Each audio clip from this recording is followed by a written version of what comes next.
Hello friends, स्वागत है आपका मेरे यूट्यूब चैनल एजुकेशनल इन्वेस्टमेंट में। दोस्तों, आज का चैप्टर जो है वो इकोनॉमी से संबंधित है। इकोनॉमी का एक वीडियो पहले भी अपलोड जो है हो चुका है और उसके आगे से आज हम देखेंगे। चलिए दोस्तों, शुरू करते हैं। दोस्तों, क्रय शक्ति समता विधि, यह एक बहुत ही महत्वपूर्ण जो है शब्द है, क्रय शक्ति समता विधि।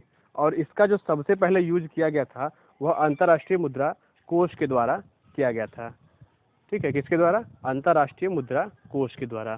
अब यह अंतर्राष्ट्रीय मुद्रा कोष क्या है, तो आगे के चैप्टर्स में आप ये जान पाएंगे, क्लियर कर पाएंगे।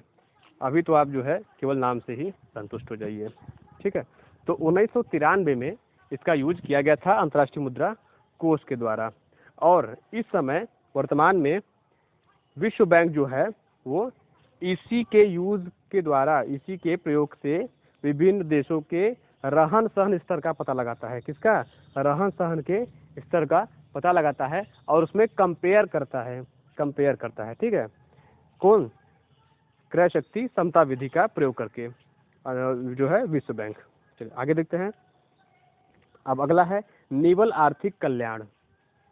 निवल आर्थिक कल्याण। अब यह निवल आर्थिक कल्याण क्या है दोस्तों? यह एक तरह का फार्मूला है। निवल आर्थिक कल्याण निकालने के लिए आपको सकल राष्ट्रीय उत्पाद में से दो चीज़ों को घटाना पड़ेगा। किसमें से? सकल राष्ट्रीय उत्पाद, जिसको जीडीपी कहते हैं, जिसको जीडीपी नहीं दोस्तों, एनडीपी कहते हैं, जिसको जीएनपी, एक होता है जीडीपी, एक होता है जीएनपी। ठीक है, तो जीएनपी में से आपको दो चीज़ों को निकालना पड़ेगा। पहला, उत्पादन की छिपी लागत तथा आधुनिक नगरीकरण, उत्पादन की छिपी हुई लागत और आधुनिक नगरीकरण। और दूसरा, अवकाश एवं गृहिणियों की सेवाएं।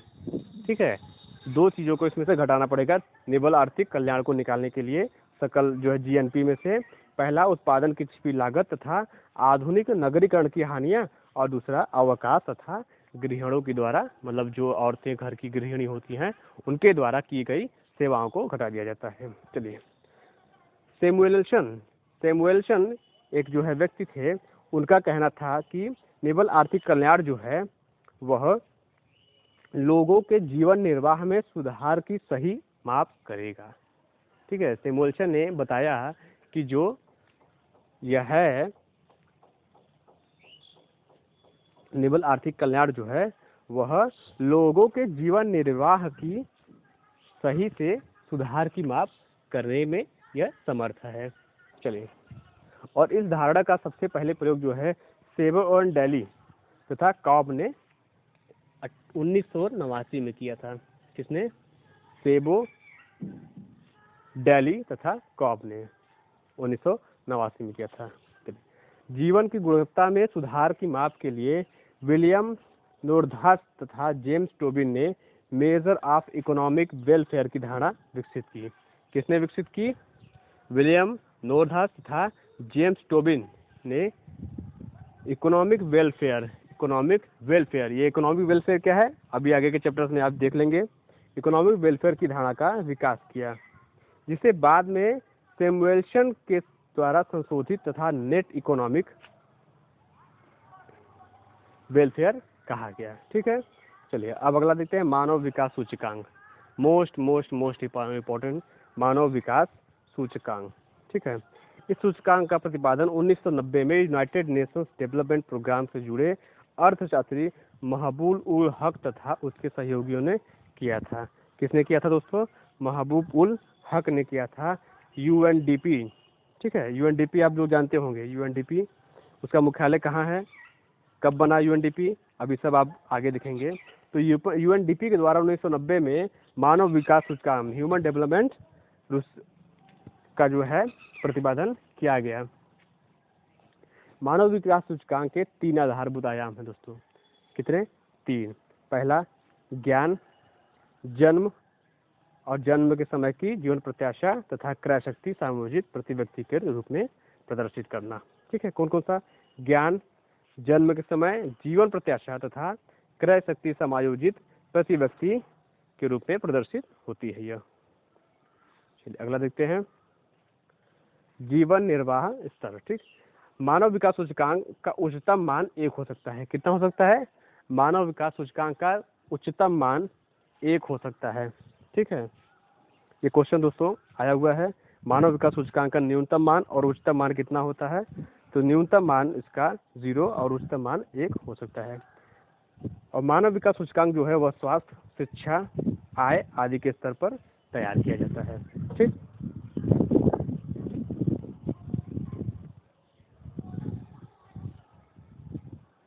चलिए अब हम देखते हैं राष्ट्रीय आय को। राष्ट्रीय आय क्या है? चलिए, राष्ट्रीय आय बहुत ही दोस्तों, अब आप थोड़े सीरियस हो जाइए, क्योंकि अब जो शुरुआत होने जा रहा है वह बहुत ही मुख्य जो है वर्ड्स के बारे में आप जानेंगे। और ये वर्ड्स जो हैं सीधे सीधे इनके बारे में एग्जाम्स में पूछा जाता है। राष्ट्रीय आय क्या है? नेशनल इनकम क्या होता है? तो देखिए, राष्ट्रीय आय जो है वह प्रति व्यक्ति आय के द्वारा इसकी गणना की जाती है। किसके द्वारा? प्रति व्यक्ति आय के द्वारा राष्ट्रीय आय की गणना की जाती है। और इसका सर्वप्रथम जो है गणना इसको किसने किया था? तो दादा भाई नौरोजी ने इसका सर्वप्रथम 1867-68 के दौरान इसका किया था गणना। तो क्वेश्चन बनता है कि भारत की राष्ट्रीय आय की सर्वप्रथम गणना किसने की थी? दादा भाई नौरोजी ने की थी। गांठ बांध लीजिए। और उस समय इनके आकलन के अनुसार 1868 में प्रति व्यक्ति आय 20 रुपये आई थी। कितना आई थी? 20 रुपये प्रति व्यक्ति आय आई थी। चलिए, एफ सिराज बहुत इंपॉर्टेंट नाम है दोस्तों। एफ सिराज ने वर्ष 1911 में प्रति व्यक्ति आय 49 रुपये बताई। कितना बताई? एफ सिराज ने 1911 में, कब बताई? 1911 में प्रति व्यक्ति आय जो है वह 49 रुपये बताई। हाँ, और आधिकारिक रूप से इसकी गणना 1949 में की गई। कब की गई? प्रति व्यक्ति आय नेशनल इनकम निकालने का जो आधिकारिक रूप से प्रयास है वह 1949 में किया गया, वाणिज्य मंत्रालय के द्वारा। किसके द्वारा? वाणिज्य मंत्रालय के द्वारा सर्वप्रथम प्रयास 1949 में किया गया। और इस समय राष्ट्रीय आय जो है वह पीवी महालनोबिस की अध्यक्षता में की गई थी। किसकी अध्यक्षता में? पीवी महालनोबिस की अध्यक्षता में इसका जो है आकलन 1949 में सर्वप्रथम आधिकारिक रूप से किया गया। अब देखिए, डॉक्टर आर गाडगिल तथा वी के आर वी राव और डॉक्टर आर गाडगिल ने इस समिति के सदस्य थे। 3 लोग थे, PV Mahalanobis, doctor R Gadgil और वी.के.आर.वी. राव। 3 लोग थे इसके सदस्य। अब हम देखते हैं दोस्तों जीडीपी और जीएनपी, इन वर्ड के जो जीएनपी है उसका वर्ड का अर्थ हम लोग जान लेते हैं कि उसको कहते क्या है। तो किसी भी अर्थव्यवस्था में एक वर्ष के दौरान उत्पादित अंतिम वस्तुओं तथा सेवाओं का मूल्य, इसका अंतिम वस्तुओं एवं सेवाओं का जो मूल्य है वही राष्ट्रीय आय कहलाता है। उत्पादित वस्तुओं और सेवाओं का मूल्य, वैल्यू ही क्या कहलाता है? राष्ट्रीय आय कहलाता है। चलिए,